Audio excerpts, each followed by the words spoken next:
ജോലി ആവശ്യത്തിനായി മലപ്പുറത്ത് നിന്ന് കോയമ്പത്തൂരിലേക്ക് പോയ യുവാവിനെ 6 മാസമായി കാണാനില്ലെന്ന് പരാതി. അക്ഷയ ഇൻസ്പെക്ടറായ വണ്ടൂർ സ്വദേശി ഷാഹിലിനെയാണ് കാണാതായത്.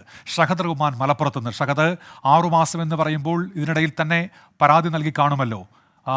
ഒരു വിവരവുമില്ല എന്നാണോ ഷഹദ്? നിലവിൽ ഒരു വിവരവും ഈ യുവാവിനെ പറ്റിയിട്ടില്ല. വണ്ടൂർ സ്വദേശി ഷാഹിലിനെയാണ് കാണാതായത്. 6 മാസം ആകുന്നു. ഇതുമായി ബന്ധപ്പെട്ട് ഷോളയാർ പോലീസിൽ പരാതി നൽകിയിട്ടുണ്ട്. ഇയാൾ അക്ഷയ ഇൻസ്പെക്ടറായി ജോലി ചെയ്തു വരുന്ന യുവാവാണ്. സംസ്ഥാനത്തുടനീളം ഇത്തരത്തിൽ അക്ഷയ സെന്ററുകളിലും പരിശീലനം നൽകുന്ന വ്യക്തിയാണ്. ഒപ്പം തന്നെ കമ്പ്യൂട്ടർ പരിജ്ഞാനം ഉള്ള വ്യക്തിയാണ്. അതുകൊണ്ട് കമ്പ്യൂട്ടർ പരിജ്ഞാനം ആവശ്യമുള്ള ഇടങ്ങളിൽ ഇത്തരത്തിൽ ട്രെയിനിങ് നൽകുന്ന ഒരു വ്യക്തി കൂടിയാണ്. അങ്ങനെയാണ് ഈ പാലക്കാട് എത്തുന്നത്. പാലക്കാട് ഷോളയാർ എത്തി അവിടുത്തെ പ്രവൃത്തി പൂർത്തീകരിച്ചതിന് ശേഷം കോയമ്പത്തൂരിലേക്ക് പോവുകയാണ്. കമ്പ്യൂട്ടർ ഉപകരണങ്ങൾ വാങ്ങാനുണ്ട് എന്ന് പറഞ്ഞാണ് ഈ യുവാവ് ഇവിടെ നിന്നും പോകുന്നത്.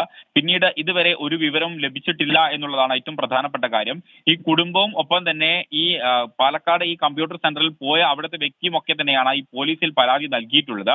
അതുകൊണ്ട് തന്നെ പോലീസ് ഇതുമായി ബന്ധപ്പെട്ട് സമഗ്രമായിട്ടുള്ള ഒരു അന്വേഷണം നടത്തുന്നുണ്ട്.